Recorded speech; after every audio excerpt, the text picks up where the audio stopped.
go.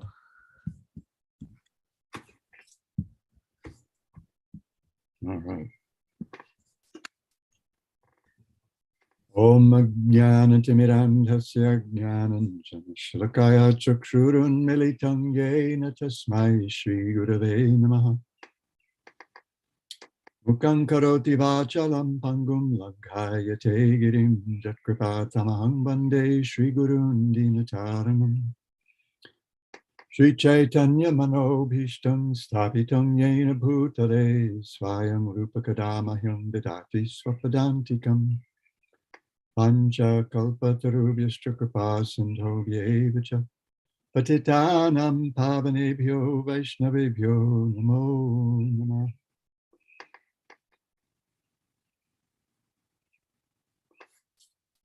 Well, thanks for those of you who come to dance. I remember when I began teaching at the university, one piece of advice that we had was play for those who've come to dance. So we've got Shaman Sakyarati Govinda Mohini Krishna Kumari Sharada. So let's take a look. Let's begin to take a look at chapter 5. I'm delighted to be among you again, to have this opportunity to be forced to spend a little time with the Sri Chaitanya Sangha devotees again. It's just really wonderful. We have 5 weeks. We have 5 Tuesdays in this month, which is kind of cool. So that gives us some time to take a look, stop and kind of enjoy the sights along the way as we look at chapter 5. I don't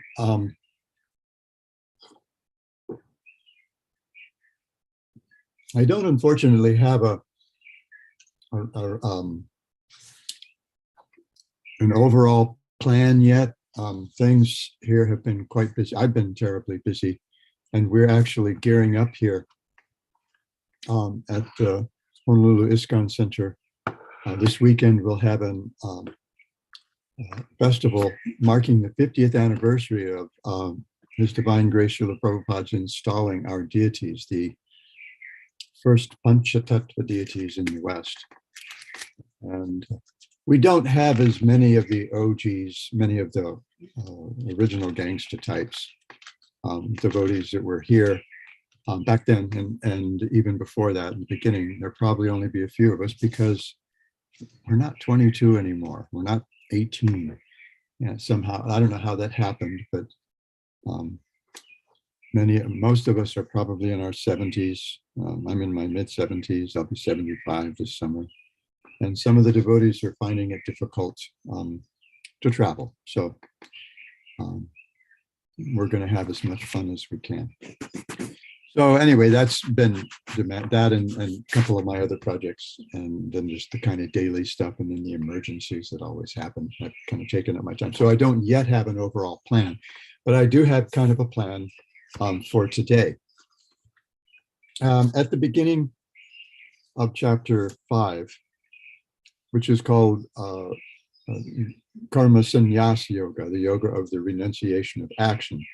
This is the ancient title. There are I think generally two accepted sets of titles for the chapters in the Bhagavad-Gita, and this is, I think, the more ancient of those titles. And at the beginning, he makes a couple of points. He shows how, we'll talk about that in a few minutes, how this is kind of a shift. It's sort of a continuation of what's being discussed in chapters 3 and 4, but also that Krishna shifts gears just a little bit here. And he also mentions that those chapters are an elaboration on the concluding section of chapters 5 and 6 the last two chapters of this first section of the Gita are sort of an elaboration on the concluding section of chapter 2, starting with text 55. So I thought we'd begin, since we have 5 weeks and we actually have the luxury of doing this, we have an extra hour. If I seem to have the time figured out, and I seem to be having generally fewer migraines and all the stuff that gets in the way, that makes me stand, gets in the way of my actually fulfilling my obligation to spend some time with you, fulfilling my desire to spend some time with you. So we've got that extra hour. So I thought we'd take advantage of that and just review those 12, 13 texts. So starting with text 5, this is after Arjuna has asked Krishna, how do we know a transcendentalist? How do they behave? And Krishna, where Krishna goes is mostly to internal behavior, more antakarana behavior, as we'll see. So text 55, Sri Bhagavan Uvacha, Ujahati yada kaman sarvan partha manogatan, atmanyevatmana tushta, stita pragyas chadochite. The Lord of Sri said, O Partha, one who, having renounced all desires born of the mind, is satisfied in the self and by the self, is said to be one whose insight is steady. Stita pragya. This is I think, an important indicator. Someone who is steadfastly committed, internally and externally, to always focusing their attention on the absolute. 56. Dukeshvanudvigna mana, sukheshu vikataspraha, vitaraga bhaya krodha stitatir muniruchite. Amid suffering and happiness, his mind is neither deluded nor delighted. He who is free from desire and whose passion, fear, and anger have subsided is said to be a sage of steady mind. This phrase, Vita Raga Bhaya Krodha, we found this earlier in the 10th verse of chapter 4. Krishna says that such folks, many such people who had been able to overcome passion, fear, and anger, that they had achieved success. Many people, the way Prabhupada presents it, many people in the past have actually attained success and been able to attain the absolute truth. 57. Ya sarvatra vishnehas tat prapya shubha shubham. Nabhi nandati nadveshti tasya pragya pratishtita. One who is free from all material affection, who upon attaining that which is unpleasant who upon attaining that which is pleasant or unpleasant, neither praises nor disapproves, stands firm in wisdom. The verses like this kind of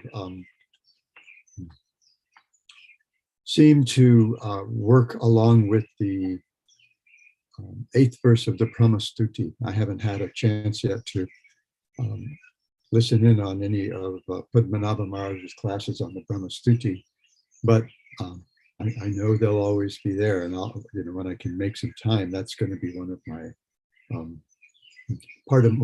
some of my recreation, as well as study. So that's the verse. So,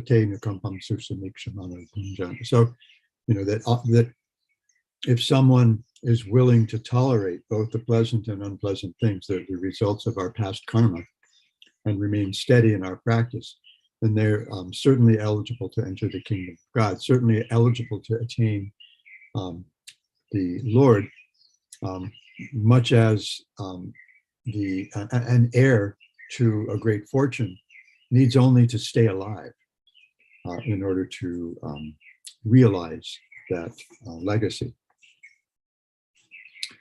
Yada sangharate chayam kurmongani sarvashaha indriyarte tasya pragya pratishtita. And when he completely withdraws his senses from their objects, like a tortoise draws its limb within its shell, his wisdom stands firm. 59. Vishaya vinivartante niraharasya dehina rasavarjam rasopyasya param vishtva nivartate. One embodied may fast from feeding the senses, turning away from their objects, but the taste for those objects remains. However, one who does the same in the course of experiencing a higher taste derived from seeing God loses the very taste for sense objects as well. Thus, he remains fixed. Yatato 60. Yatato hyapikaunteya purushasya vipashchitaha. Sorry. Indriyani pramatini harante prasabhammanaha. Indeed, O son of Kunti, the senses are so strong that they can forcibly carry away the mind of even a discriminating person.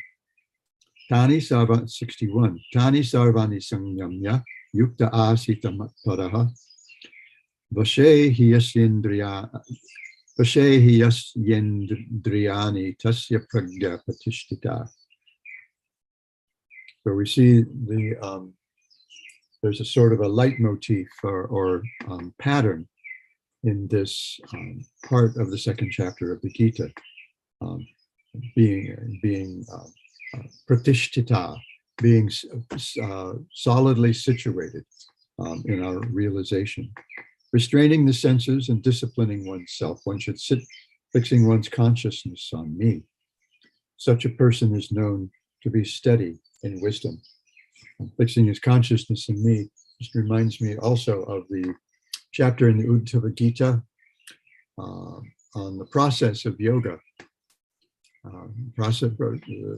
Krishna is teaching Arjuna the process of meditation, and he describes this beautiful form of the Lord, much like the one we see described to Prahlad by Narada Muni in the fourth canto.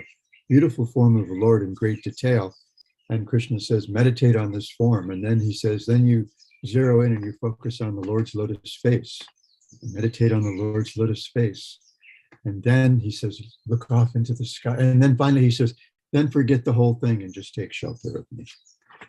So we see this is one of my acquaintances, an old friend, asked me yesterday or yesterday or the day before, when I posted a reminder announcement about Bhagavad-Gita classes here at the temple, that I've organized classes given by younger devotees, actually devotees who aren't initiated yet, but sincere, dedicated, very smart devotees. Asked me, well, do you have a time slot for the Bhagavad-Gita? I said, well, yeah, actually, we'll get there in our morning Bhagavatam class. So this, I always like this part of the Bhagavad-Gita, and it gives us elaborate instruction in meditation, and he says, then forget the whole thing and just take shelter of me. So that's the point of the Bhagavad-Gita as well as the point of the Bhagavad-Gita. Dhyayato vishayam pumsa sangasteshu vajayate sangat sanjayate kamat krodho vijayate krodhat bhavati sammohat smriti smriti vibramaha smriti brahmsad bhutinashat pranashyati. This is something, some of these verses are familiar to us as well as what's described. When one contemplates the sense objects, attachment for them is born. From attachment, desire is born. From desire, frustration, and from frustration, delusion. When one is deluded, memory is lost. With the loss of memory, the power of discrimination is destroyed. With the destruction of discrimination, one's own self is lost. Raga dvesha viyuktaistu vishayan indriyaischadam. This is 64. Atma vashyayar videyatma prasadam abhigachati. However, even while moving among these sense objects, the self-controlled one who is free from attachment and aversion, bringing his self under the jurisdiction of God, attains God's grace. So these kinds of verses will be very familiar to us as we take a look at chapter 5. So this is how the transcendentalists work. 65. Prasade sarvadhukhanam haniraso pajayate prasanna chechaso hyashu buddhi varya vatishtate. For the pure-minded, all suffering ceases.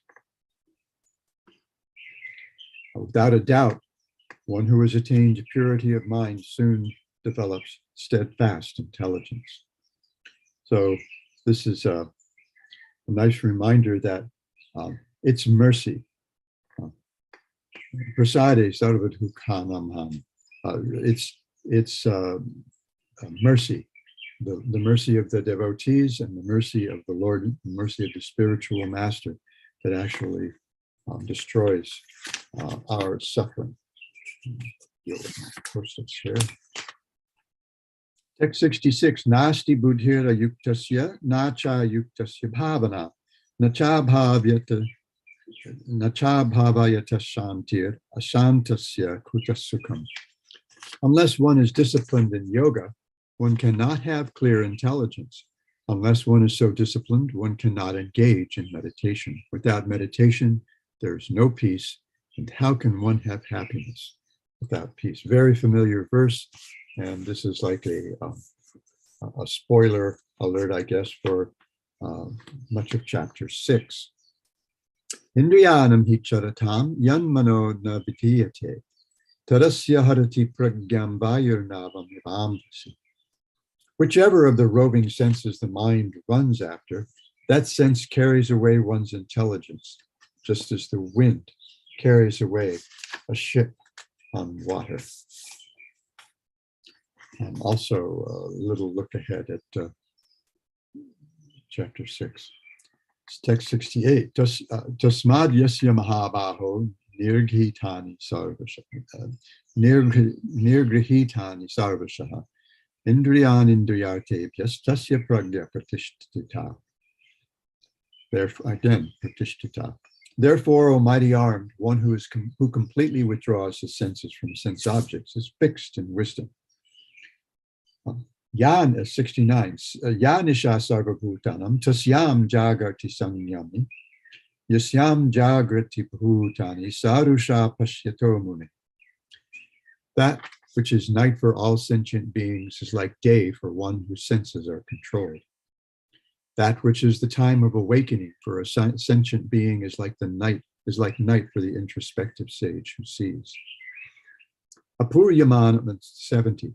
Apuryamanam achala pratishtam samudramapa pravishanti yadvat tadvat kamayan pravishanti sarve sashantimapnoti nakama kami.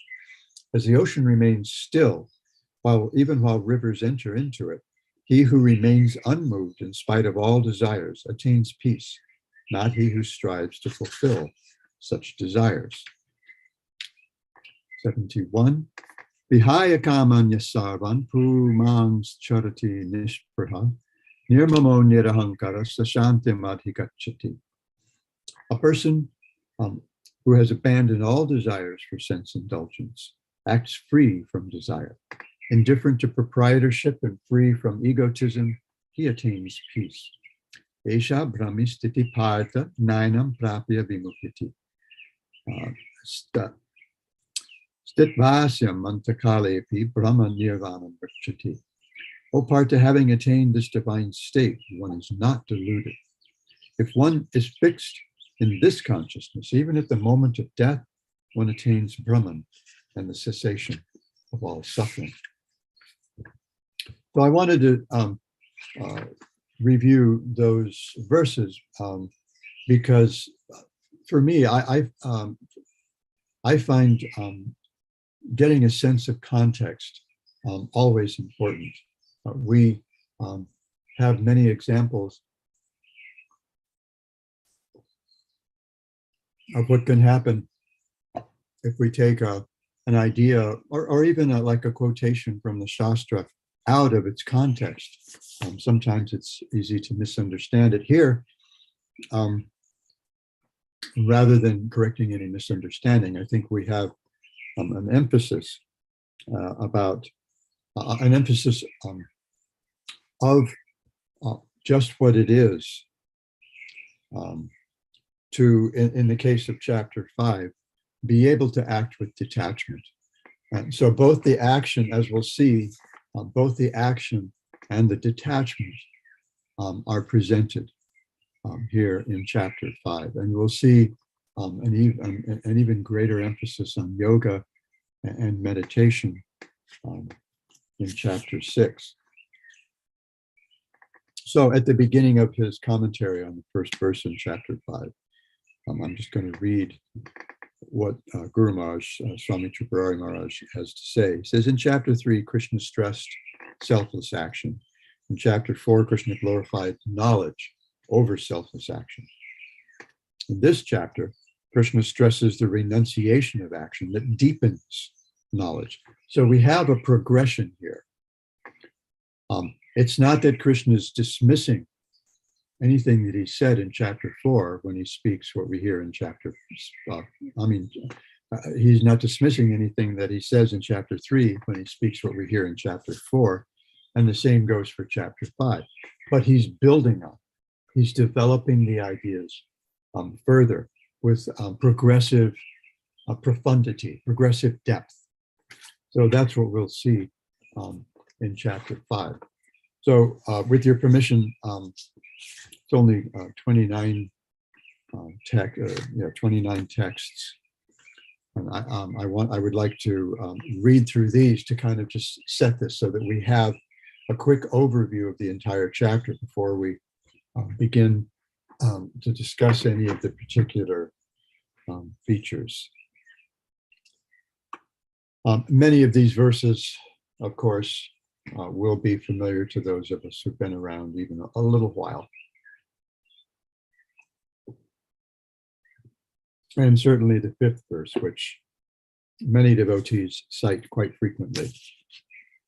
Srila Prabhupada called it a peace formula. So text 1, Arjuna uvacha sannyasam karmanam Krishna punar yogam chasangshasi yatreya etayore kam tanme bruhi surishtitam. Arjuna said, O Krishna, on the one hand, you advocate renunciation of action, and on the other, you advocate yoga. Tell me with certainty, which of the two is better? So Tripurari Maharaj says, selfless action prepares the heart for knowledge to manifest by awakening dispassion and the firm resolve to attain wisdom. So Krishna is very deliberately pointing Arjuna inward. And we'll see, as we go through the Bhagavad-Gita, we see how Krishna develops his argument, where he comes to the climax at the end of the 18th chapter.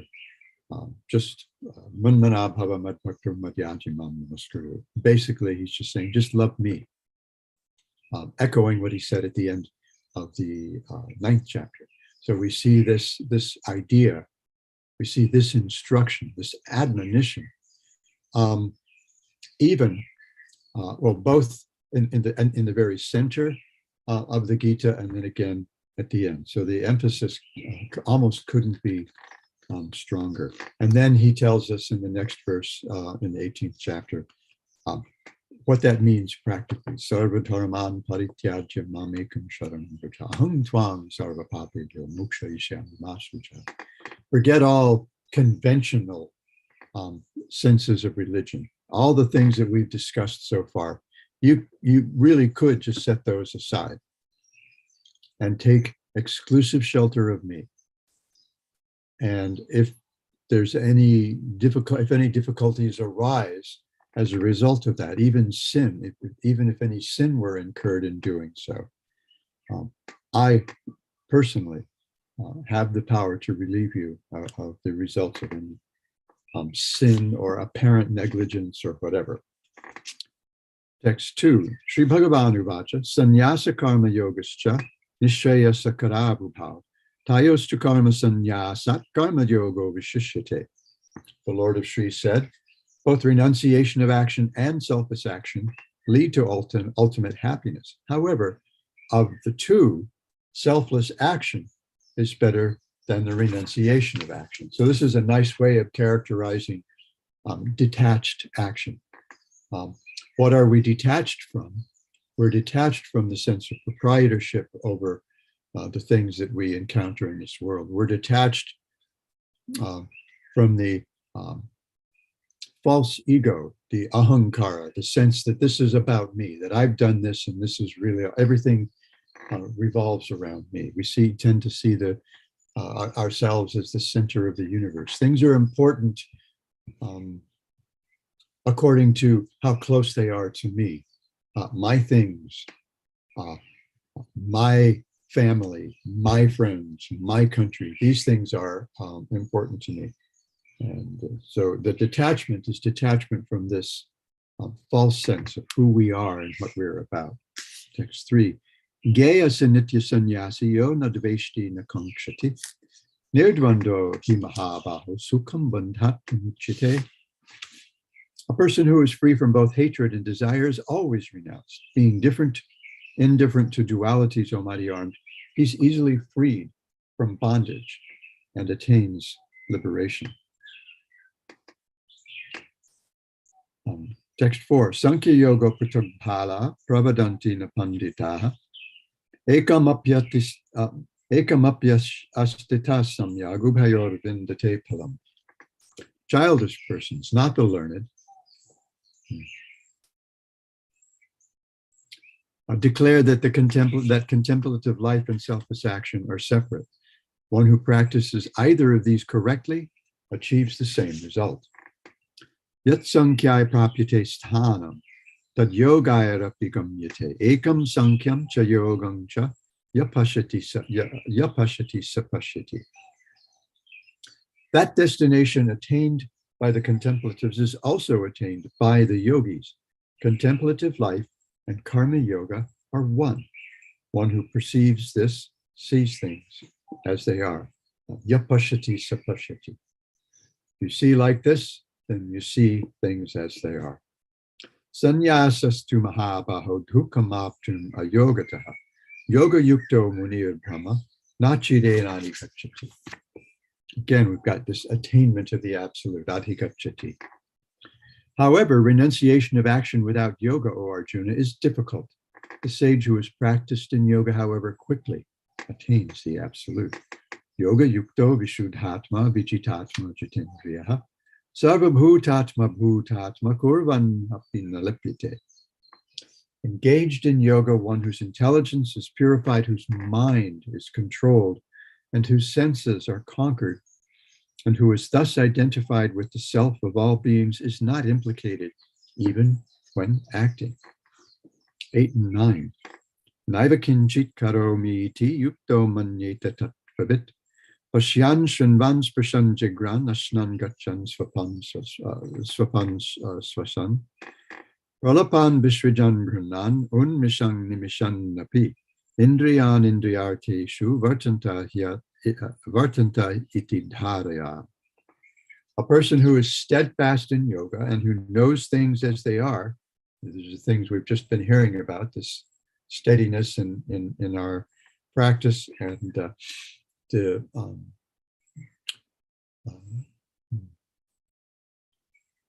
resulting ability to see things as they actually are. Such a person should think, I'm not doing anything, even while I am seeing, hearing, touching, smelling, eating, walking, sleeping, breathing, talking, evacuating, accepting things, and blinking my eyes. Rather, it is the senses alone that are acting in relation to the sense objects. Of course, we see something similar back in the second chapter. One of the devotees unfortunately wasn't able to give class yesterday. I was going to talk about where, the verse where Krishna, or where Arjuna drops his bow and his quiver of arrows and just puts his head in his hands, and he says, Govinda, I shall not fight. And Guru Maharaj points out that actually Arjuna is right. He's not fighting. He's not going to fight. He's simply going to act as an instrument for Krishna's satisfaction. So here we have a different kind of take on this, the separation of the self. And that is that when we're engaged in pursuing sense gratification, pursuing the enjoyment of our sensual activities, it's not really us doing it. It's our senses relating with their objects and dragging us along with them. Because we're marginal Shakti, we're Tatastha Shakti, we're liable we're very open to influence. We're very much, our behavior is very much a product of our environment. Text 10, one who brahmanyadhaya karmani sangam chaktva karoti yaha lipyate nasapapena padma patmamivampasa. One who works without attachment, ascribing his actions to Brahman, is not tainted by evil, just as a lotus leaf is untouched by water. So we know that the lotus leaves have this waxy substance on their surface. So a drop of water will beat up, stand up on that. And so the lotus leaf doesn't actually become wet. Text 11. Kayena manasa buddhya kevalarindriyaya yogina karma kurvanti sangam chakpat mashuddhaye. Karma yogis act with the body, mind, intellect, and even senses solely for the purpose of purification. What they do only for their own elevation, having renounced attachment. Yukta karma palang chaktva shantim apnoti naishtikim ayukta karma karena phale sakto nibaddhate. A person disciplined in karma yoga, having renounced the fruit of actions, attains lasting peace. A person who does not practice karma yoga remains attached to the fruit of work and is entangled by his actions. Sarva karmani manasyas, text 13, sanyasyaste sukham vashi, navadvare pure dehi naiva kurvan nakaraya. Mentally renouncing all actions, one happily resides with self-control in the city of 9 gates, neither acting nor causing action to be performed. 14. Nakartitvam nakarmani lokasya surjate prabhu nakarma pala sangyogam swabhavas tu pavartate. The Lord creates neither a person's agency of actions nor the result. All this is done by the person's conditioned nature. Nadate kasyachit papam nachaiva suktam. So these verses 14 and 15 are something that we'll discuss in a little more depth later. Nadate kasyachit papam nachaiva sukritam vibhu agyane na pratam jnanam tena muhyanti jantava. The omniscient Godhead does not accept responsibility for anyone's good or evil deeds. Beings are deluded because their knowledge is covered by ignorance. Jnanena tu tadagyanam yesham nashitam atmana. Tesham aditya vajnanam prakashayati tattara. For those whose ignorance of the self has been destroyed by knowledge, another theme throughout Bhagavad-Gita, you'll certainly see it in chapter 15. That same knowledge reveals, like the shining sun, the nature of their relationship with God. So this evokes a little bit a verse from, I think, Shvetasvatara Upanishad, perhaps one of the first Upanishad verses I learned back in 1970. Yasya deve parabhaktir yata deve tatagura tasyaite katita hyarta prakashante mahatmana. That for those great souls, those Mahatmas, who have identical faith in the Guru that they have in the absolute truth, all the imports of Vedic literature are revealed. They reveal themselves. So here we see that when we've allowed knowledge, this mercy to destroy the ignorance that covers our actual knowledge of the self, that knowledge reveals the nature of our relationship with God. Also evokes a little bit the beginning of the Yoga Sutras, where we see Yoga Chittavritti Nirodha, that yoga means stilling the actions of the subtle body, especially. And in such a state, the seer is actually able to live in its own nature. We actually become, once we've been able to still the agitations of the mind and senses, the intellect, the ego, then we'll be able to live as who we really are, as consciousness directly connected in service with the absolute truth. This is text 17. We'll get there. Oh, it's only 6:08. I worry sometimes when I'm doing this about the time. Tad buddhayas taratmanas tan nishtas tatparayana gachantya punar avrittam jnana nirdhu takalmashaha. Those whose intelligence is absorbed in God, whose minds are fixed in God, whose faith is in God, who are devoted to God, and whose impiety has thus been cast off through knowledge, go to that place where one does not again take birth. This is our first hint of the nature of the spiritual world, a place from which one does not fall, except by special arrangement, as we see in the third canto of Srimad Bhagavatam in the case of Jaya and Vijaya.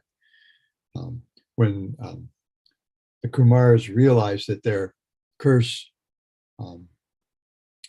that Krishna will actually make the curse against Jaya and Vijaya to live in the material world because they're seeing distinctions where there are none. When they realize that, they think, wait a minute, these guys just offended us, a couple of, Brahmin realized sages, but we offended the Lord's personal associates. If their fate is to be cast into the material world for some number of lifetimes, what might ours be? And the Lord says, don't worry. This is all a big show that I've arranged to satisfy their desire, to satisfy my desire. They, Jaya and Vijay, being, as Srila Prabhupada puts it in one of his purports, most intimate associates of Lord Narayana, understand that he also has this chivalrous, martial spirit in his nature, and that there's no one in the material world fit to fight with him. So they have to do that themselves. So they had this desire to satisfy the Lord's desire, and so therefore he made this big elaborate arrangement. So he was calming the Kumaras' fears. Don't worry. This is a special arrangement I've made just for this occasion because I've got something to do. And and in his purports there, and then at the beginning of the seventh chapter, where the one place where this overtly, the idea of falling down from the spiritual world overtly is voiced. Narada Muni tells King Yudhishthira, and by the way, those two cousins of yours, Dantavakra and Shishupal, those guys actually used to live in Vaikuntha as personal associates of Lord Narayana. And Yudhishthira is like, what? What the heck? No, it's impossible. He says it's simply not possible because their bodies are constituted of, as Lord Chaitanya says, of the devotee's body once they surrender to the Lord, Chidanandamoy. Their bodies are made of constituted of spiritual substance. It's not possible for them to fall down. So Narada Muni says, yeah, I know. There's a story here.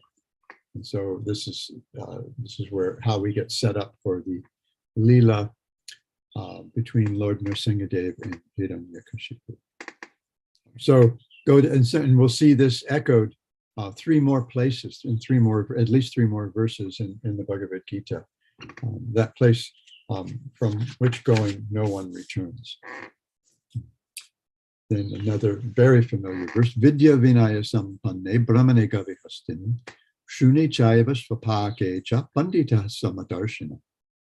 Those who are wise see equally a Brahmana endowed with learning and culture, a cow, an elephant, and even a dog or a dog eater. In text 19, Ihaiva Taya Jita Sargo Yeshang Samye Stitang Mana Nirdosham Hisamam Brahma Tasmad Brahmani Te Stita. Even here in this world, those whose minds are established in impartiality conquer rebirth. As the absolute is faultless and impartial, they too become established in the absolute. Na prafashyet priyam prapya, no dvijit prapya cha priyam. Stira buddhira sammudho, brahmavid brahmanistita. One who knows the absolute, who is established in the absolute, and who is fixed in the absolute, in intelligence, does not rejoice on attaining something pleasant or become repulsed on attaining something unpleasant. This is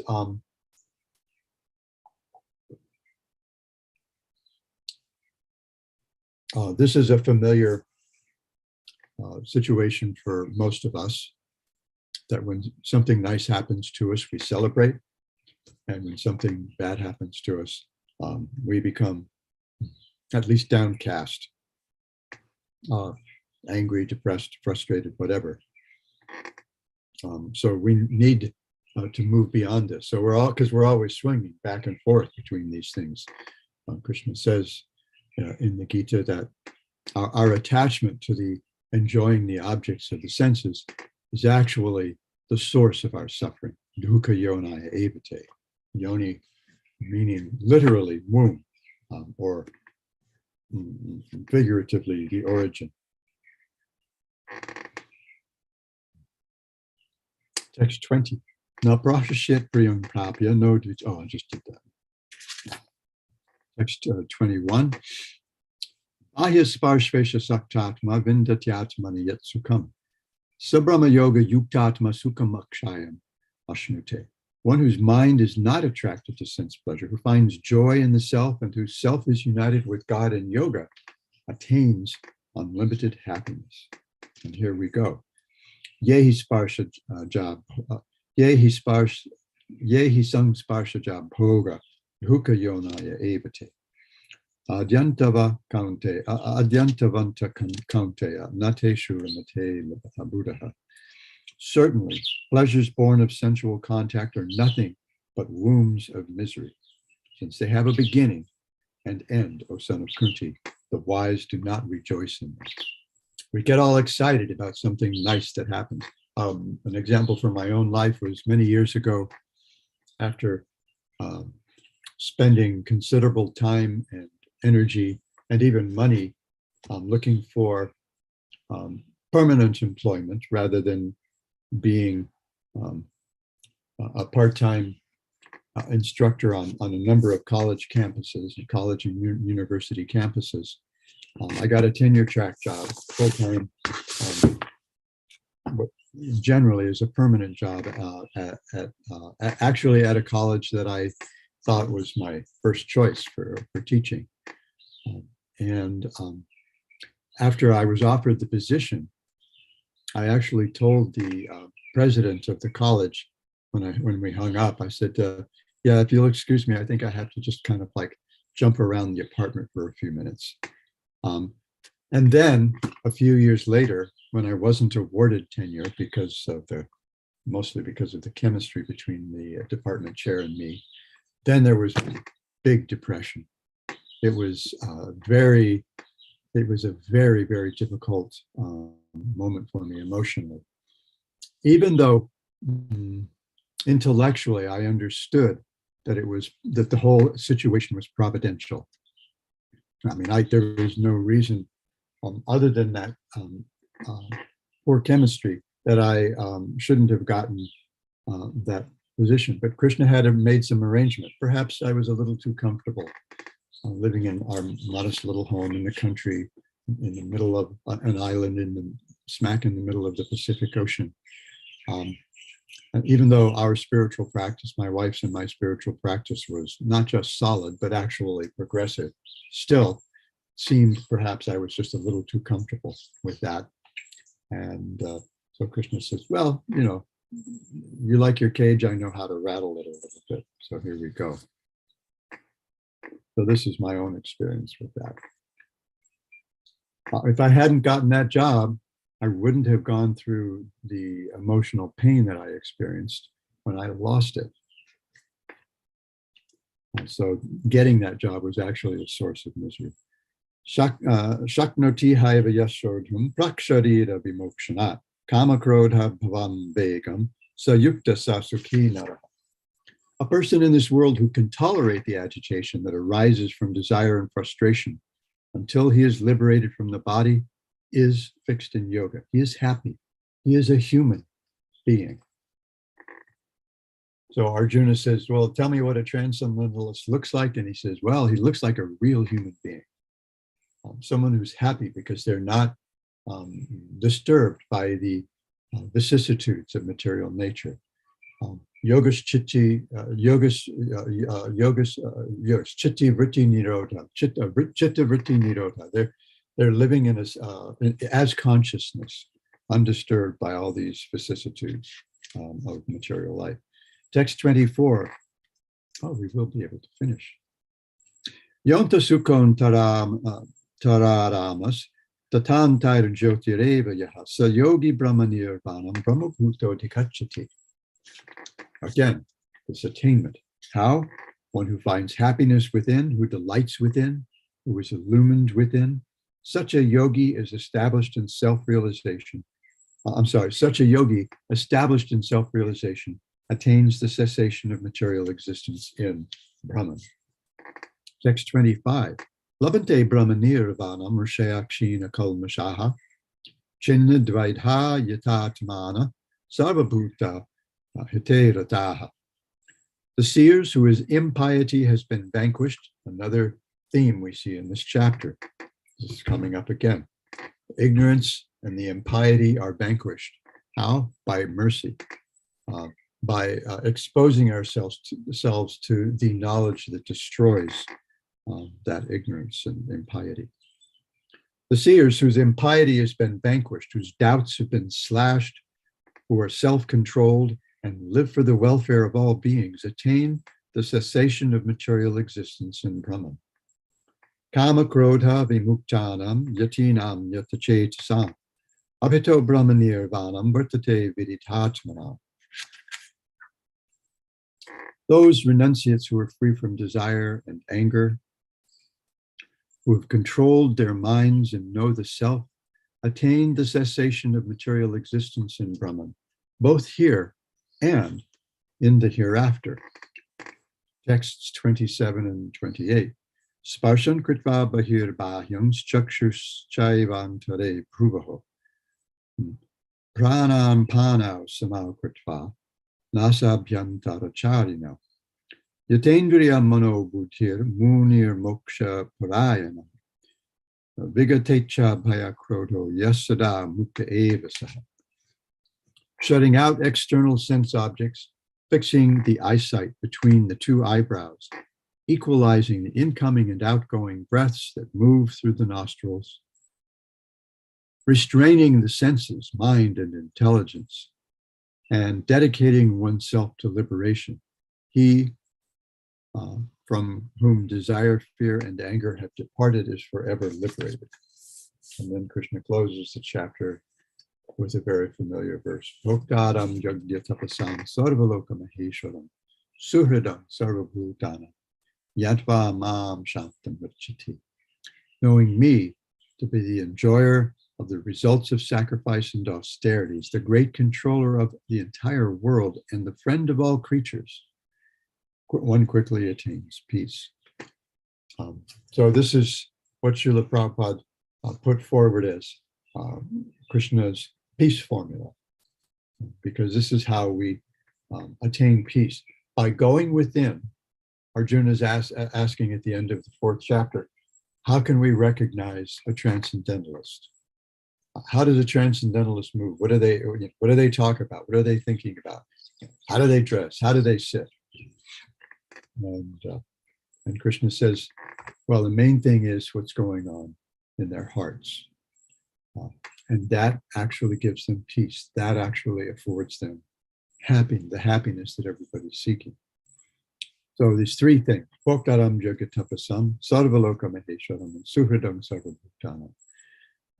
I've always liked the way Guru Maharaj discusses this, that I am the actual beneficiary of all that you do, including your austerities and penances and sacrifices that you engage in, all these things.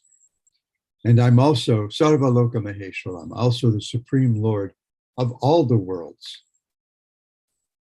So what does that leave for us? Suhridam Sarvabhutam. It leaves me. What's left for you is me.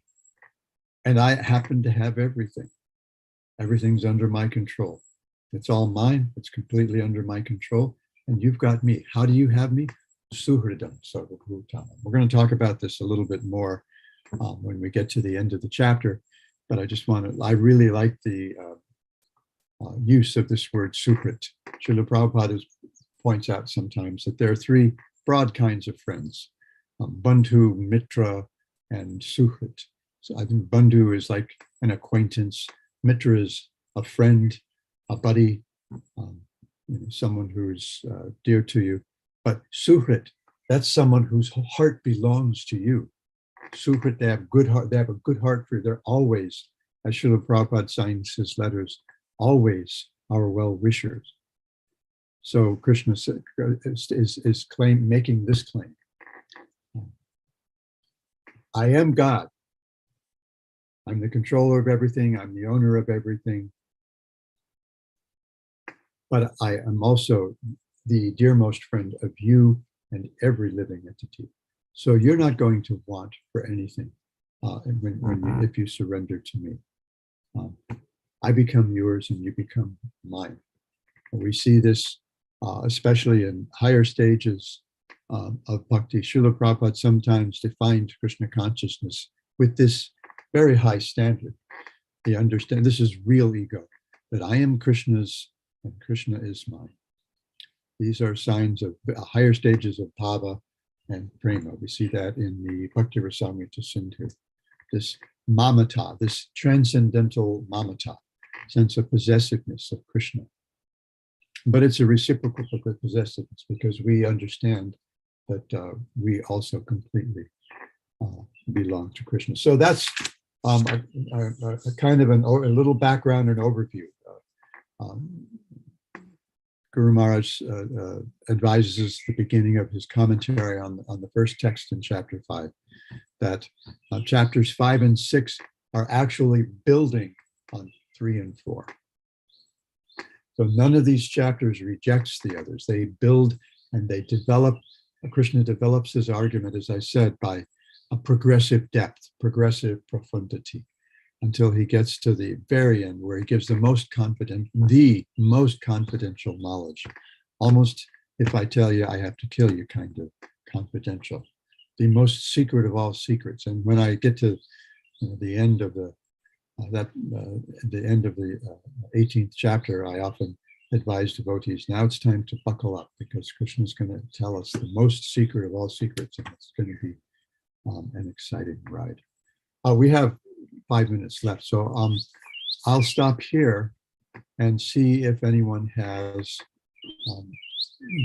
any comments, questions, anything to contribute, any reflections on anything they heard that they found interesting or that they would like to interrogate.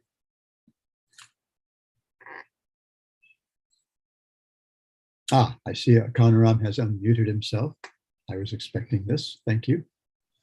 For the nice class, Maharaj. I appreciate your phrase when you were saying that you'd gotten a little comfortable, and Krishna, if you like your cage, Krishna knows how to rattle it. I like that. The From you all, I hadn't actually thought of that part before. what's that?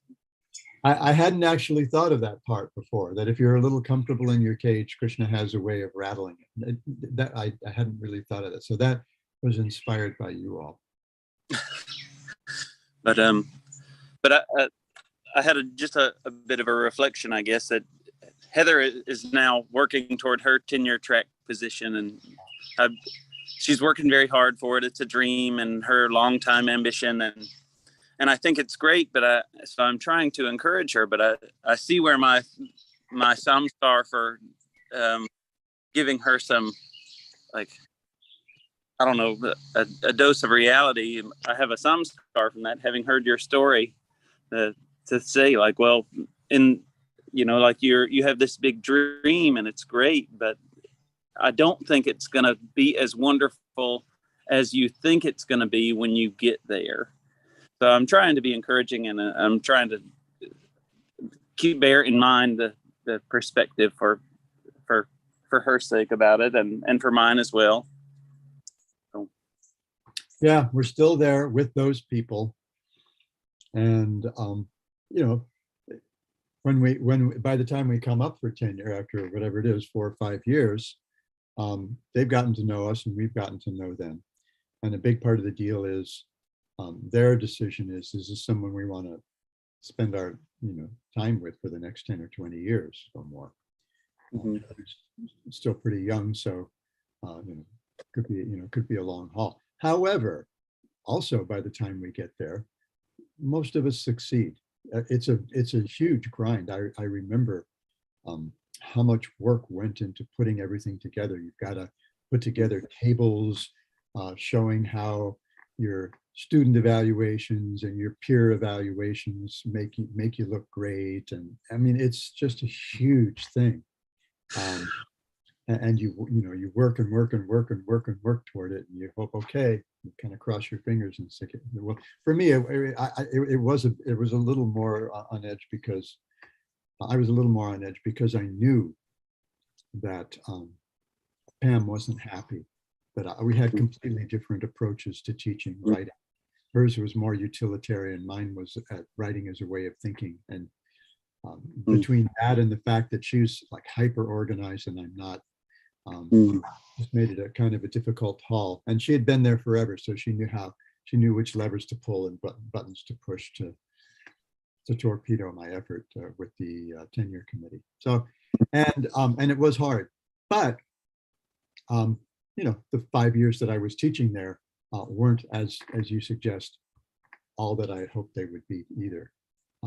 This is life in the material world. Oh God, I heard somebody say it really nicely just in the last 2 days, I think. Something about expectations beget disappointment.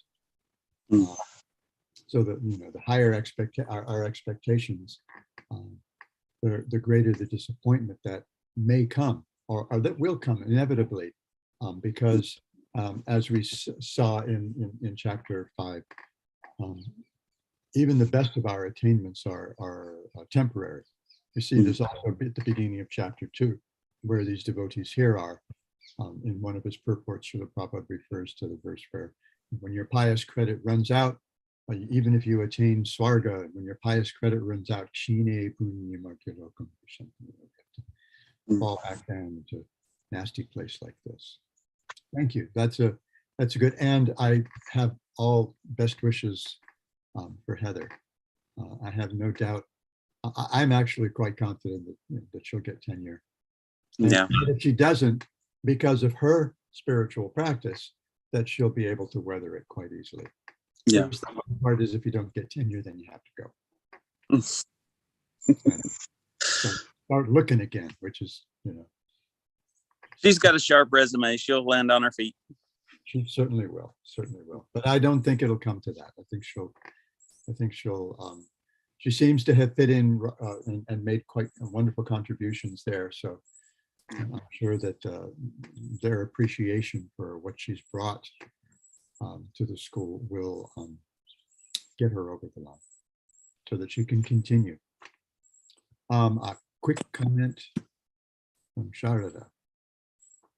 It's hard for a devotee who's alone to recognize what is ego or hankering or possessiveness without Sangha or Guru, or has opposition to his own practices. But my feeling then is that Krishna will recognize their intent, and this will carry them through with thanks. Oh, well, it also will carry them through with thanks. With thanks is Sharada's. Anyway, so that's a fact.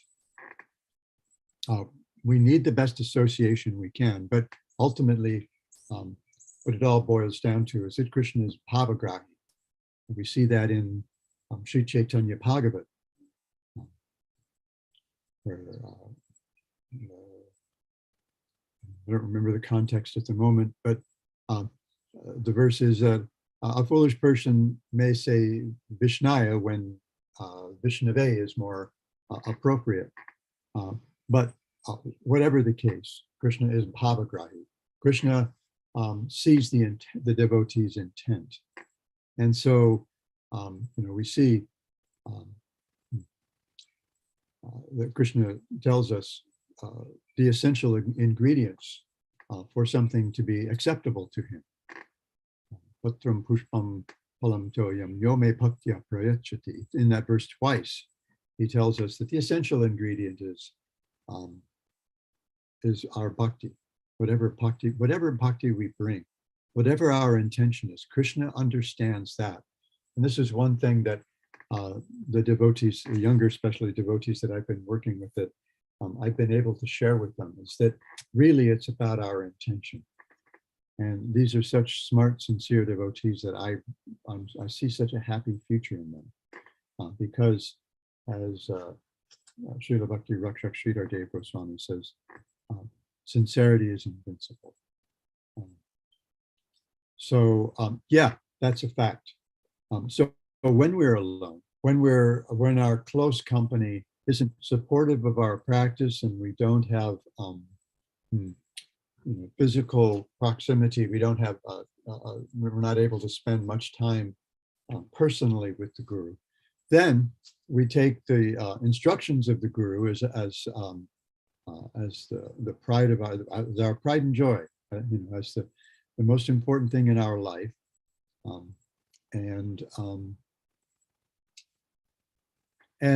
we prosecute our spiritual practice as sincerely as we can, and Krishna will respond. It's not a race, it's not a contest. Bhakti is the most powerful thing there is. So certainly when she inhabits someone's heart, it's pretty much game over. She always wins. Only Bhakti has the power to bring us near to Krishna. Only Bhakti has the power. This is a Vedic text that says only Bhakti has the power to show us Krishna. Only Bhakti has the power to completely overwhelm Krishna. Therefore, Bhakti is the most powerful thing of all. So we bring whatever Bhakti we have. We bring whatever sincerity we have, even if we feel we don't have any Bhakti. But the thing is, if we're in the company of devotees, Bhakti is certainly there. We get Bhakti. Bhaktya sanjataye, Bhaktya Bhagavatam says. We get Bhakti from Bhakti. We get Bhakti from the Bhaktas.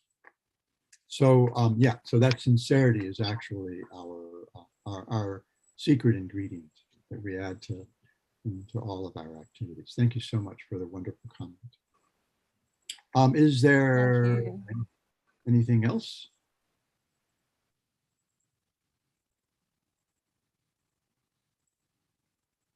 Okay then. Oh, it's happy to see Gaur-Narayan here. Haven't spent time with Gaur-Narayan for a long time. Well, maybe actually in a previous class.